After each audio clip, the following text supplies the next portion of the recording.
is Friday, September 13, 2002. I am interviewing Bill Kornrich by telephone. Bill is in Tennessee right now. So you do basically public arts work and stuff? Yeah, exhibits, galleries, classes.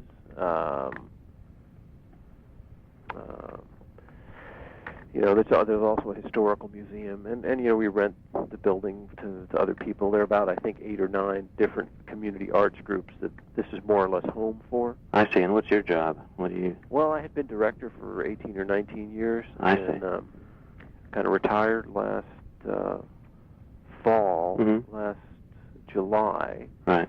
And the person that we hired after an extensive search turns out to be absolutely, totally inept and incapable of handling the job. Oh, man. So I had offered to come back. We have actually hired an interim director who's someone from the local community who has no real experience in arts administration. Right. But she's very well-known commodity in the community. Can raise money and on her hands. Mobilize people. Always loved Rose Center. So anyway, I'm sort of working with her one day a week, and then I think we're going to start a search again to come up with someone for a full-time thing. So okay. Well, let's get started, and you can we'll see how long it's going, and we can evaluate if we do it in another session or what have you, and which is fine. I say 2 hours are long interviews. I always do whenever I've done them. It's like I've been unable to do anything else for a while. But I have done some of them, but sometimes they're short. But let's see how it goes. What I understand, you met Bill in the summer of '67 in Europe when you were both traveling. And why don't you tell me what you remember about that? I know that's a long time ago. Well, I think we ran into each other first in Crete somewhere. And we were waiting, I think, maybe on a boat to go back to the mainland. Okay. And we just started talking, and lo and behold, it turned out that we were both going to graduate school at UC. Okay. So I take it he was born in what, 45? You're about the same age, I take it? Yeah, he's actually about 1 year older than I am. Okay. I was born in January '46. Okay. So, and I had actually made no living arrangements before I left, and of course he was going to be a second-year grad student. Right. So he had, a pretty good idea. In other words, the place we ended up living in was not a place where he had lived previously. Yes. But he knew the city and so forth and so on. And then there was actually a third guy. I graduated from Brandeis University. Right. And there was another guy, a friend of mine from Brandeis, who was also going to grad school in Chicago. Okay. And, we had talked about living together, but we had, again, made no arrangements. And so we started talking, and we thought about this was a great possibility and interesting, and so we sort of exchanged names and addresses. And then I believe, if I'm not mistaken, sometime shortly thereafter, I met him again in Turkey somewhere. Oh, I see. That's kind of how it goes. Yeah. You sort of go from place to place, and so you see a lot of the same people.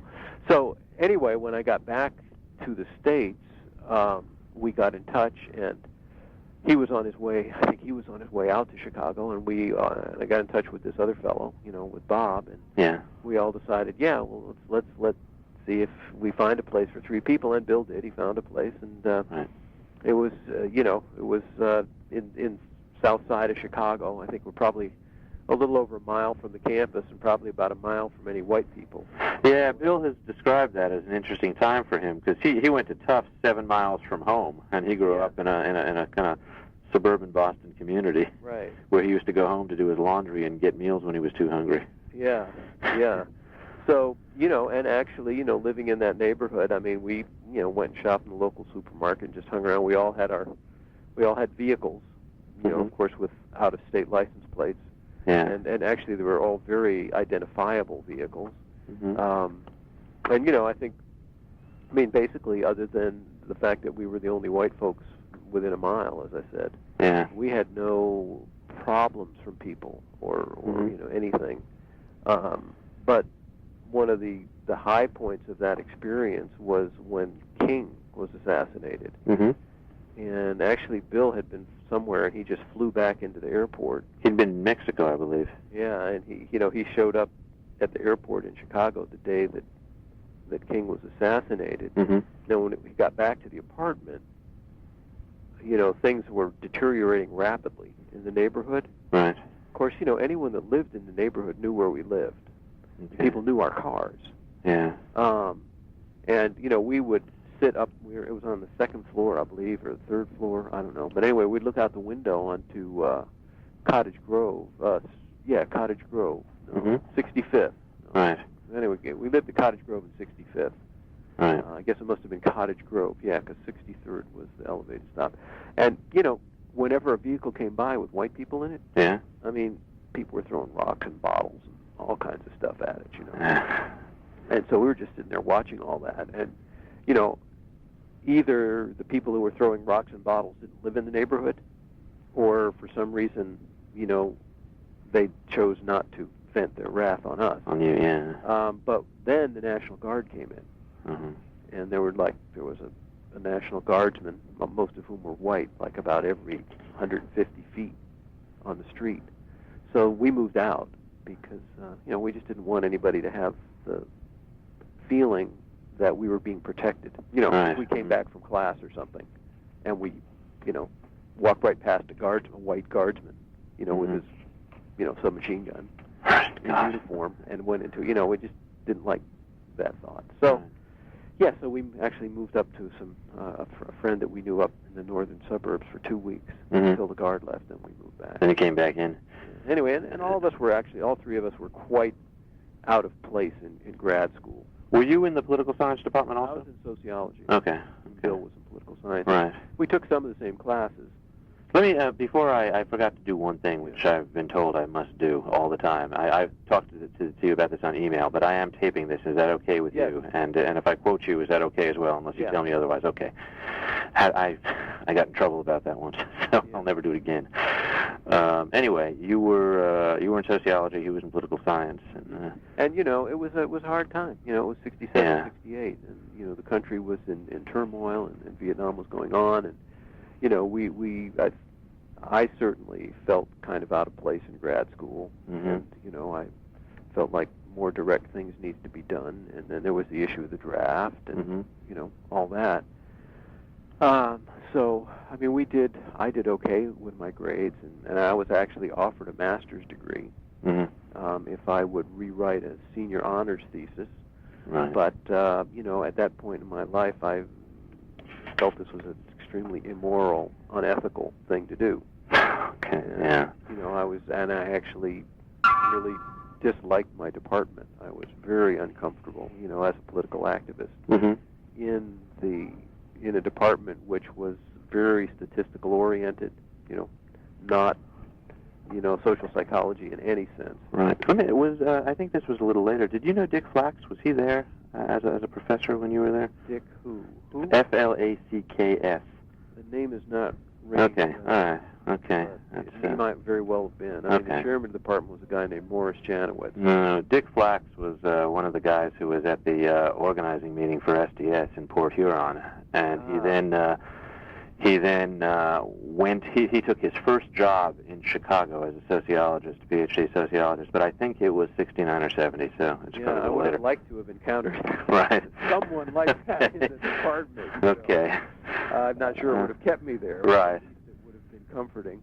Now, Bill has told me that he was really politicized more after he got to Chicago than he had been previously. His previous politics were kind of conservative Republican as a teenager, which is kind of, whether that stays with you is dicey in any case. But I mean, that's his family background, certainly. Right. And his activities at Tufts, and you obviously know, were he was totally immersed in the folk scene with Ken and going to Club 47 and what have you. Yeah. But did that come across to you at all? Was he interested in that when you met him and lived with him that first year? Was that carrying over a bit? There were very few outlets. I think we might have gone to a few blues clubs in Chicago. Mm-hmm. But for the type of music, the Club 47 and at Brandeis we had Chumley's. Uh-huh. And that there were just very few outlets, and I don't remember other than maybe one or two visits to blues clubs. Yeah. Or ever being involved in any musical stuff. Right. But how about politics? Were you involved in his? Yeah, we were kind of on the we were very active, but we were not affiliated with any particular groups. Okay, yeah. We weren't joiners as such in groups. Right.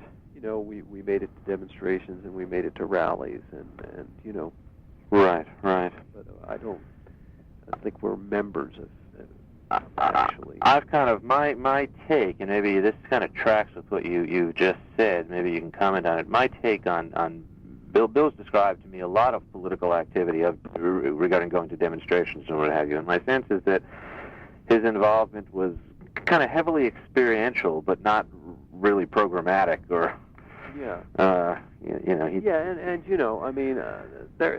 don't know how I feel about this, and I may not say much about it. Mm-hmm. But there were lots of drugs around. Right. Mm-hmm. And this also played a major role in many people's lives during that time. Mm-hmm. And that added to the perhaps the sense of alienation. Right. That one felt from both the department, at least I felt, from right. the department in which I was a graduate student. Yeah. As well as the social issues that were exploding mm-hmm. all around us. And I had done civil rights work in the '60s in the South. Earlier in the '63, '64. The summer '64 and the summer '65. Right. Uh-huh. Voter registration and community organization. And things like that. So, although those I would not consider those to be in any way radical activities. Sure. They were, definitely a sign of political activism. Well, they were daring activities in their day. Yeah, There's no doubt they were about sort that. of life-threatening. Yeah. But what we did in that year in Chicago was much more anarchic and mm-hmm. experiential. I think is a very appropriate word. Okay. Now, did you go with him to the Pentagon March in October '67? I think actually all three of us went. Okay. What was your roommate's name? Bob. Okay. Greenberg. Bob Greenberg. Okay. So all three of you went, and what was your reaction to that, and Bill's reaction? How did that strike the three of you? It was extremely exciting. Uh-huh. It was absolutely. I had been to many demonstrations, and I had never experienced anything either of that magnitude or that intensity. Mm-hmm. The thought of, having the center of power surrounded by troops, right. which were paid for by your taxes or our taxes, mm-hmm. Protecting the Pentagon from its own citizens, right. Was really overpowering. And undoubtedly, draft cards were burned. And, sure. And there was also there were so many people like putting flowers into gun barrels, mm-hmm. and literally, and it was just a much more monumental event than I had experienced before, just in terms of both its confrontational aspect and also because of the depth of what the really symbolic nature mm-hmm. of it. It was a real event too. Yeah. But its symbolic level was just really overpowering if you thought about it.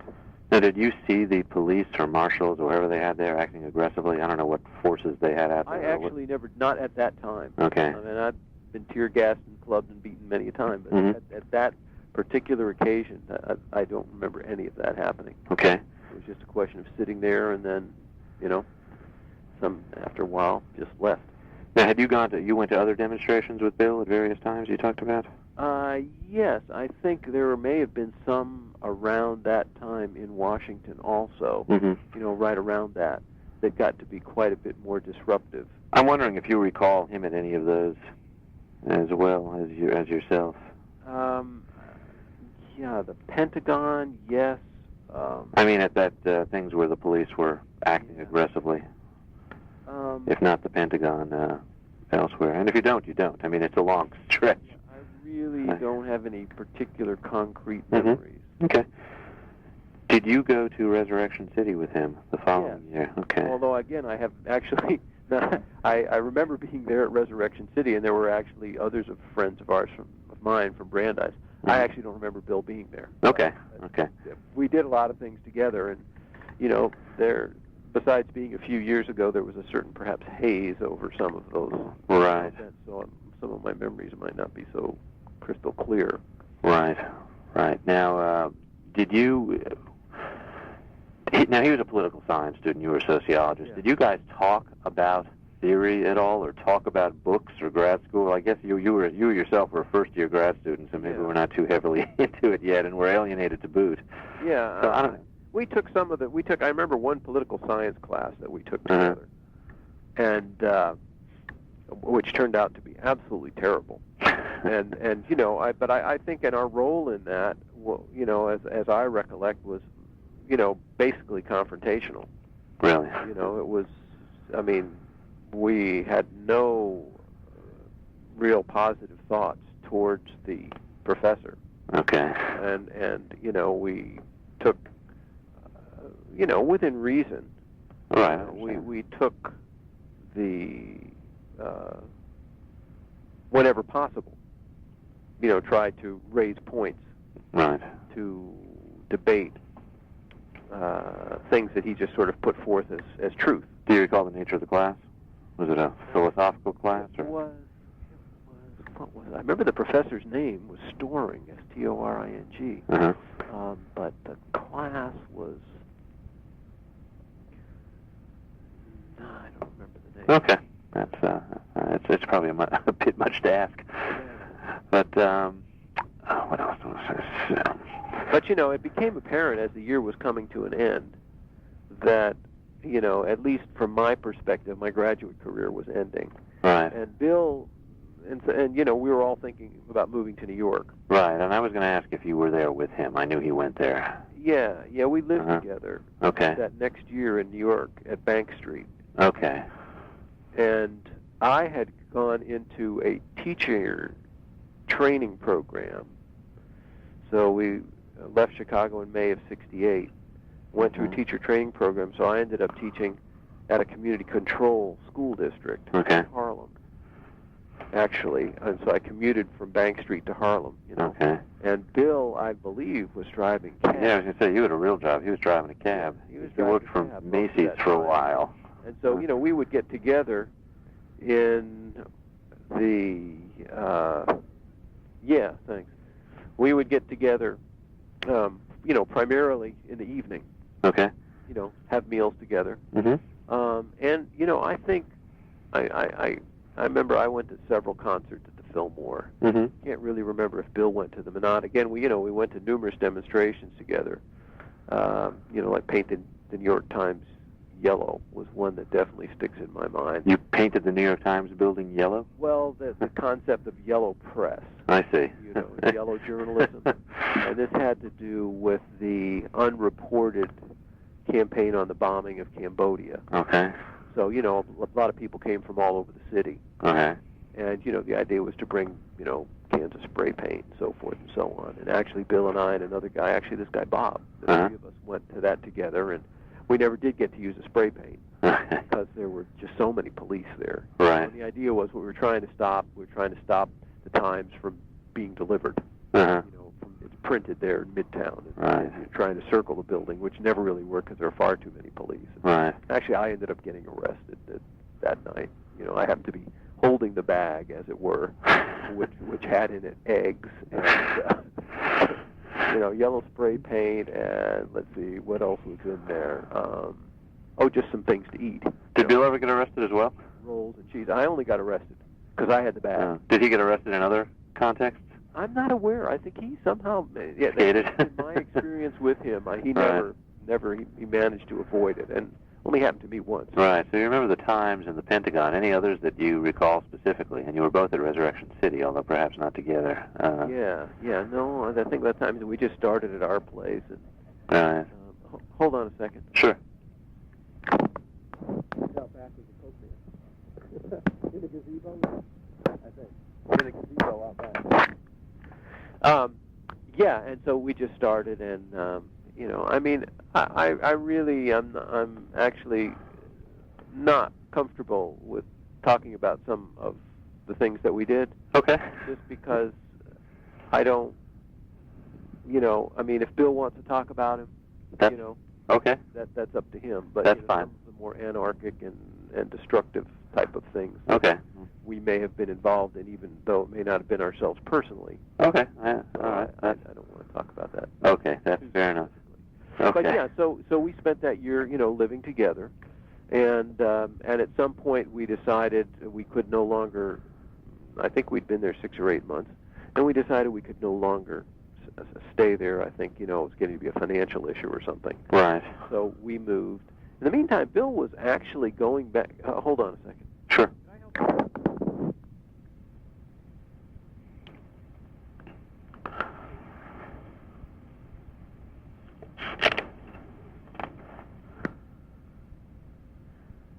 Out there in the hall, you're welcome to. There are 5 out there, and we'll be happy to get some more. Sorry, but you can use those 5. So I moved kind of up to uptown. I don't remember exactly where Bill moved, but Bill was. He would go back to Chicago, like I think once a quarter or something. Right. He was still enrolled for a while. That's right. Yeah. And he did. In order to keep his status. Right. I don't know how he worked it. I don't remember anymore how he worked it out with his courses. But he kept his graduate status going. Right. Which I did not. And then how did you separate? He ended up, I know, going back to Tufts. So eventually, as a doctoral candidate. Yeah. I think it was probably around in March or April of that. 69. Of 69. Okay. That we moved out of Bank Street. Okay. I mean, not because we had any problems with each other. Right. But because I think it was financial reasons. Right. And then so then I think after that I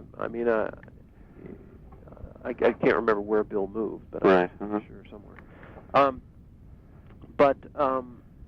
Then we just sort of kept in touch by phone, I think, for a while. And I believe the next contact that I had with him, he was living on Somerville Avenue. Okay. With Ken and Marion. Right. Okay. And I had moved. I stopped teaching school my second year. So in 1970, I stopped teaching school, and I moved up to New Hampshire. Okay. Lived out in the rural stuff, and I did a bunch of different stuff. And every time I go to Boston, I'd stay with them. Okay. And let's see, no, that came later. But I'd stay, and so I got to know Ken and Marion. Right. And we all got along pretty well, and and they were starting to get into music. Right. And, I was going to ask how you came to the label. Yeah. Okay. Well, I think at one point I actually lent them some money. Okay. A couple $1,000, I think. Just because they were getting started and right. I'd been teaching school, so I had some money. Then I went to Belize, and I lived in Belize for 2 years.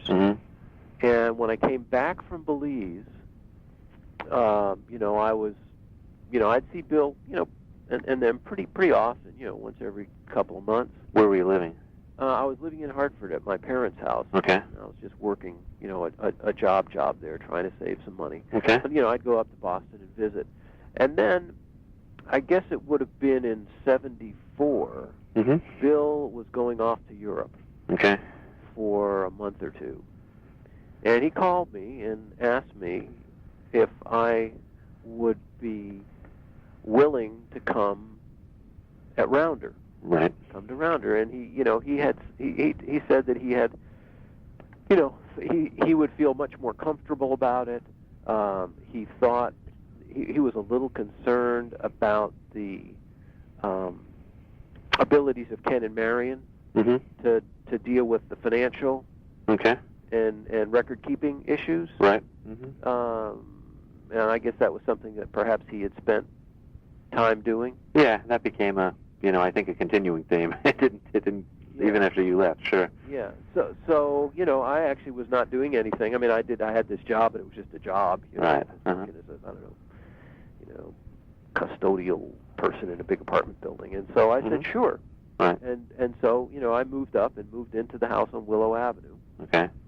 And I'm sure you have a picture of what that was like. I've slept in that house. You have. Okay. Yeah. Well, I slept in there for 2 years. Okay. So, I was on upstairs, now the bedrooms were all divvied up, and, everybody had their own bedroom, and, and so I moved up there, and Danny Wilson was there at the time. Okay. And, and so, Bill went off, and, I did my thing, and I enjoyed it. We were all working, well, I wouldn't say we, but I was working 10 or 12 hours a day.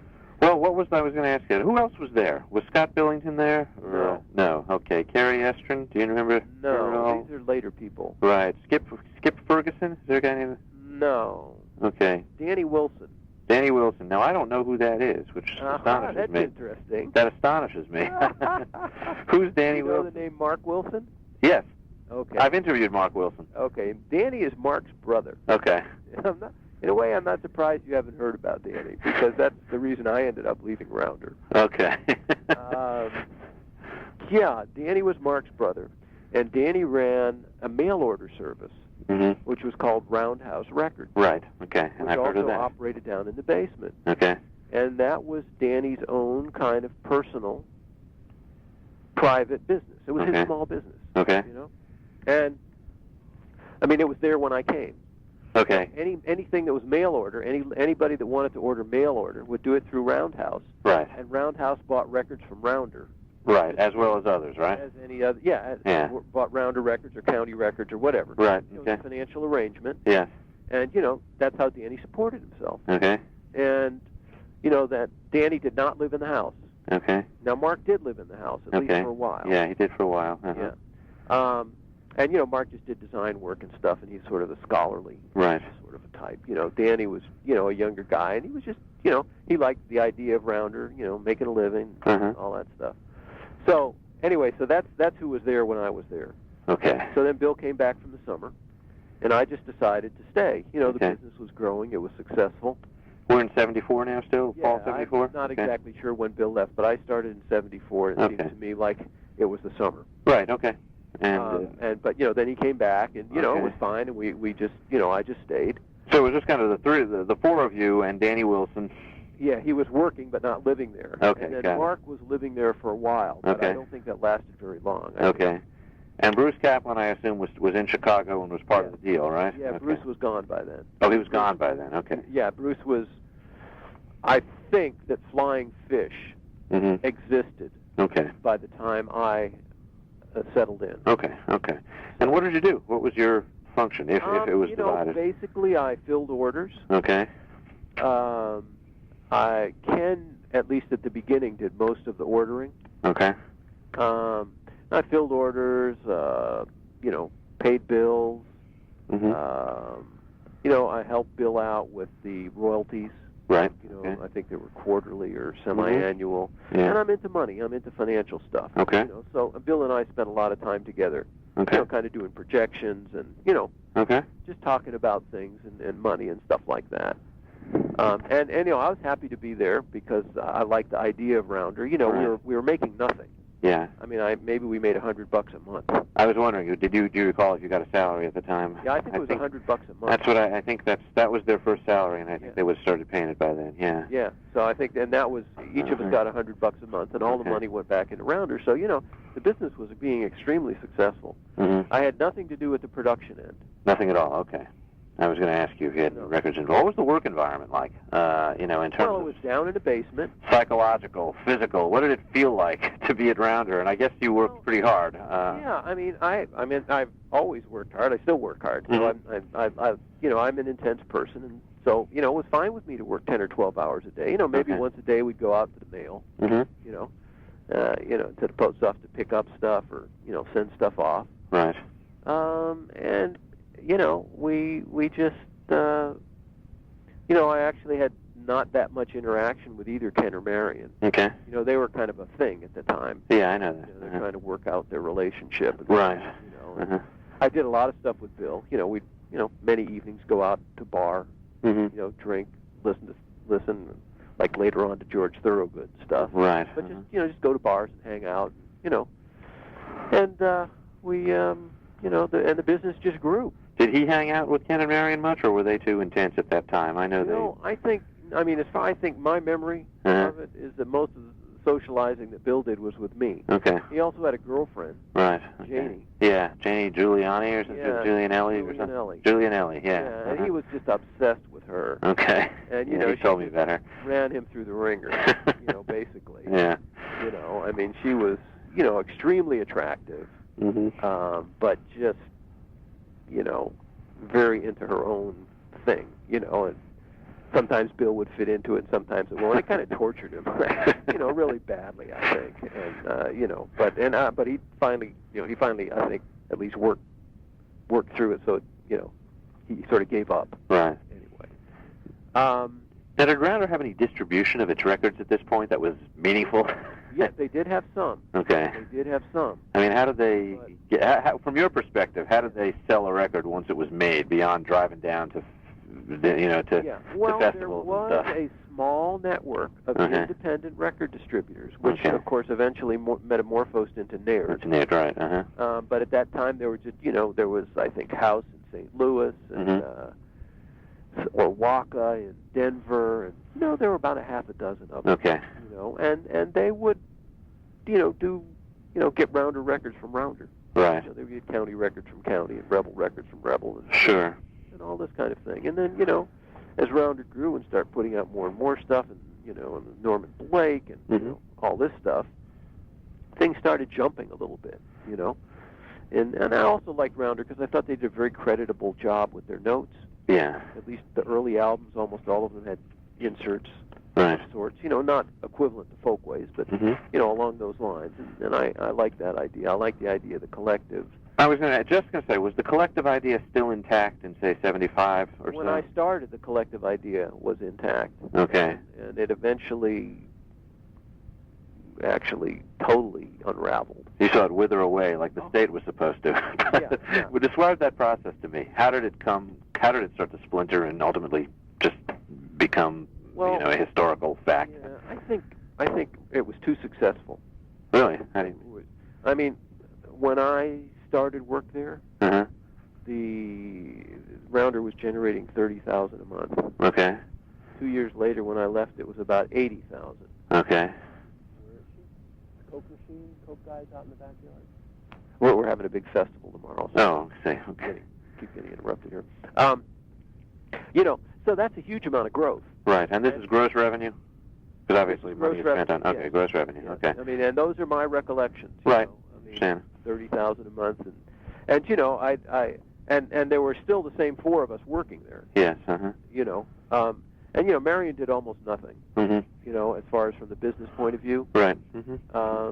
And Ken did work. And Bill worked. I can't remember exactly when Bill started teaching school again. Right. I think it might have been just after I was leaving, or right around in there. And so, but the place was growing. And, I was still working 10, 12 hours a day, and Bill was. Right. But it was getting, more and more significant, the alternative music and bluegrass and, all this stuff. There were people who wanted to be on Rounder's label, right. And all this was happening. And we would regularly have meetings of the so-called collective. And I think what forced me out was, at one point there was a big debate about what to do about the mail order service, the Roundhouse. Danny Wilson. Yeah. Okay. And they wanted it back. I see. Okay. Ken and Marion in particular. Okay. They wanted it back because it was making a lot of money. Okay. And I couldn't see that. Why is that? Well, because I couldn't see it because, Danny had run it. I see. Okay. For 2 years. He was running it as an independent business. Right. It was working. It wasn't like he wasn't doing a good job at it. Right. But as Rounder was growing and becoming more successful, of course, Roundhouse was becoming more successful. Sure. Because we had more labels to offer, more popular music. Right. Okay. And, I just thought that there should be a way to keep a business-like relationship going. And he was not a collective member. He had a contractual deal, however it was right. set down. Okay. Just like as if, Rounder owned a record store. Right, exactly. In Cambridge. Okay, got it. But, of course, he he liked Rounder, Mm-hmm. and Mark was his brother. Right. So it was getting to the point where it was going to be resolved by a vote. Okay. And he didn't vote. Danny didn't have a vote. Right. Yeah, he wasn't. Okay. So, it was Ken and Marion, that was clearly 2. Right. And I was clearly 1, and Right. Bill was in the middle. Right. Mm-hmm. And, of course, he finally went with them. Okay. And I just, I couldn't stomach that, Okay. my sense of ethics and stuff. Mm-hmm. I mean, clearly they had the right to do it. Sure. They had the power, they had the right to do it, they had the power to do it, but I didn't think it was the right thing to do. Right, I understand. And how did Danny Wilson take it? Oh, he was not at all happy. Yeah. I mean, he knew this was coming, Mm-hmm. and I just sort of felt it was a betrayal of a friend. And there was nothing that bound them to continue distributing through him. I take no. it they could simply end it when they wanted to. Oh, right. Yeah. Absolutely. Now, he could argue, presumably, kind of continued that, but without Rounder Records. But I guess that was a huge chunk of his... Possibly it could have, but then again, thered be the debate about the name Roundhouse. Gotcha. Okay. And then, he got all of his records through Rounder. Okay. Not just Rounder Records. Oh, I see. Okay. So, I mean, all of the, Got it. all the various label Folkways. I understand. So they were the distributor. Yeah. And they bought the records from the others and that's right. channeled them to him for mail order. Arrangement with Rounder. For mail order sales. Got it. Okay. Yeah. So that undercut him entirely. Yeah. Yeah. Okay. And I felt very uncomfortable about that, and I got angry about it. And Sure. I was trying to put pressure on Bill, Mm-hmm. to do what I thought was the right thing. Right. But I mean, everybody had their own decision to make, and that's just sort of how it came down. Right. And it was shortly thereafter that I left. So you left, and there is a collective, but it's a collective of 3 still, the original 3. Yes, that's right. Uh-huh. That's really what it. Yeah, and that, of course, then that's really where the power lie. I mean, as I was leaving, numbers of people were telling me that I should take some legal action. Mm-hmm. That I had legal rights because of the work that I'd done. Because, Sure. of course, we weren't paid. Right. It all went back into the collective. You got your 100 a month. Yeah. That was it. Yeah. I got my 100 a month. Right. And I was I was just really upset and agitated. Mm-hmm. And so I just said, I just felt like I didn't want to deal with it. Sure. Mm-hmm. So, actually what I wanted was, at the time, was a pickup truck. Mm-hmm. Because I was going to decided I would move down to the hills of Tennessee. Okay. So I ended up with a pickup truck, which was, I think, like $3,000 some at that time. That was a settlement? Yes. Is that right? They bought you a pickup truck? Yes. They bought you a used pickup truck or No, a new pickup truck? They bought you a new pickup truck? Yeah. That's funny. That's Yeah. I mean, I don't know exactly in what terms it was couched. I understand. This was not any legal thing with any written agreement. I understand. But this is how it ended up. Gotcha. Okay.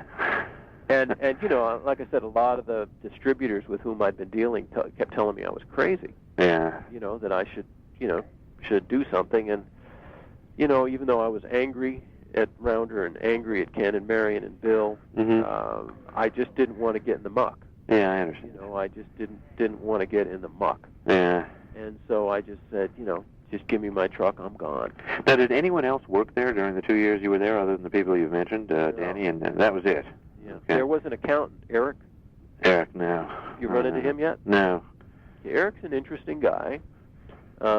He originally, Rounder existed as a non-profit organization, Right. recognized by the state of Massachusetts. Right. But they were never recognized by the federal government. Okay. So, these were the days, in the early years before I came to Rounder, I don't know what the record keeping was. Yeah. But as Rounder grew and was clearly not a non-profit organization, Mm-hmm. It became incumbent upon Rounder to do something. Mm-hmm. So they hired this guy, Eric, Mm-hmm. who was, from the, politically active movement. Right. I guess he was a CPA. Do you know his last name? I'm trying to think. Of course, Bill could tell you in a minute. Okay. But I liked him. He was he was very businesslike. I mean, he had real long hair and a beard and all that. Right. But I mean, he was businesslike and financial. And Bill will. I should tell you, Bill has never, ever, ever done anything except give me names and contacts to people and tell me to talk to people, including tell me some stories of his anarchic excursions, which you're probably withholding, and I understand why. They can come from him. They can come from him and not from you. I just want to stress to you, he's never been hesitant about telling me to just go get what I need. So I mean, but Eric, you would find, if you're interested in the finances of those early days. It would give a picture of how it was working. Yeah. So you don't know his name, Eric? It may come to me. Okay, that's fine. Yeah. Right. I'm thinking of something like Weisberg, but I don't really remember. Well, right. Uh-huh. But and what Eric. I think that's a musician. I think Eric Weisberg's a banjo player. Yeah, it's probably not Weisberg. Okay. But what actually he was doing and was able to successfully do was to help Rounder wend its way to avoiding legal financial problems. Claims for huge taxes, I would assume. Yeah, I mean, what he knew. He knew the system. Right. He knew what reporting forms were needed. He need everything of everything. Right. And when over a period of time, Rounder just totally dropped that whole nonprofit concept. Right. Mm-hmm. Because it just wasn't relevant anymore. Right. Because I think part of the idea was Rounder started. It was not for the intention of making money, right, per se. It was for the intention of promoting old-time music. Sure, I don't think they comprehended where it would go. Yeah, and it was also a collective, right, which puts it out of the mainstream, right, ordinary business, right, doings and so forth. So Eric was really really valuable. I will tell. Where did he? Go ahead. I'm sorry. Yeah, I will tell you one incident that happened, as I find this to be quite an insight into how things worked in those days. Mm-hmm. We had, we didn't, any of us have titles. Right. But I was mostly doing the business stuff. Yeah. And in particular, all of the orders and stuff like that. And we had been using every time we go to the post office, we need stamps, we buy stamps. Yeah. And then we just stick stamps on. Right. Just lick them and stick them. Yeah. We'd weigh the thing and put on, $6.93 worth of stamps. Right. So I decided to go buy a little Pitney Bowes handheld meter. Stamp. Postage meter. Yeah, postage meter. Right. You run it, put $6.89 on it, you run it across there, and boom. Yeah. And I just did it. Yeah. I didn't ask anybody. We were very tight and very cheap because we're, putting all the money back into the company, into Rounder. And I just went and did it. And didn't say anything to anybody about it, And one day it somehow it became apparent, and a meeting was called, of the four of us. Mm-hmm. And I was accused of acting in an uncollective fashion, a non-collective fashion. I think the word that Marion used was, let's see, and it's a great old Marxist-Leninist term, the elite, proletariat of the elite. Okay.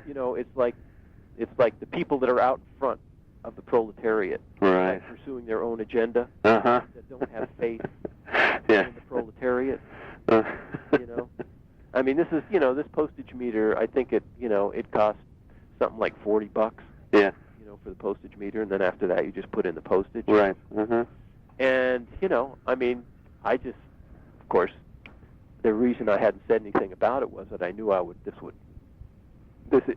would come up. Oh, God. that I might get outvoted, on buying a postage meter.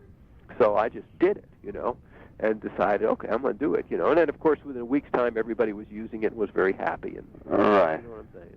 But, the vanguard, that's it, vanguard of the proletariat. I think that's the term. The issue was not the postage meter. The issue was this independent action. That's right. And decision. That's right. Okay. I had not brought this issue up. And the reason that I hadn't brought it up was that I felt fairly for certain that you needed that it would get voted down. Right. I see. And why would it have gotten voted down? Because it was an expenditure of any kind? Unnecessary expenditure. I see. Okay. Because in a sense it wasn't necessary. Right, I understand. Because postage stamps worked. Except you were licking the stamps. Yeah, well, there were lots of to lick, and there's my time. Yeah, so sure. If you're being paid $100 a month, right. Your time's not worth a whole lot. But, But anyway, that was just sort of a symbolic, to me, example of how, this, what I consider to be totally irrelevant political theory could cloud day-to-day life and muddy day-to-day life. And these things, I mean, this was not the only time. Yeah. But, I mean, things were dragged out. Things like this were dragged out on occasion. Mm-hmm. And I think, to my way of looking at it, it was just a smokescreen. For what? For Ken and Marion getting their way. I see. Whatever it happened to be. Right. That's my opinion. And that's one thing I've wondered about. It seems to me, I've heard of other people and talked to some people who came in, at various times, some very short-lived, and really what I've sensed is that simply the past history and interpersonal connections simply prevented it from really being a collective involving anyone else. Oh, yeah. Yeah, I mean, see, I was sort of in a special status. Because I was a close personal friend of Bill's. Right. And had become close personal friends. I mean, the four of us used to do lots of things together. Okay, yeah. So I was clearly more than someone who was kind of hired. Sure. Or asked to come in. We were all living in the same house. We were all making the same $100 a month. Yeah. So there is on some surface exterior level, you could look at it as a kind of a collective. Yeah. But I think that the dynamics of the power were weighted towards the original three. Okay. And this ungodly duo of well, I understand. Don't use the phrase. I got it. I know. I try to be. That the dynamic really rested with Ken and Marion, and right. that Bill, regardless of what he might actually think about a particular issue, found that he couldn't successfully work against that force. I will tell you that to this day, I've not gotten a clear perception of what Marion does, and so it doesn't surprise me what you said when you said she didn't work. I mean, did she not? No. She's told me she read a lot of books and wanted a life outside around her. She read a lot of books, yeah, exactly. But she always had at least a vote. I mean, I would say, yes, she always had a vote. Right.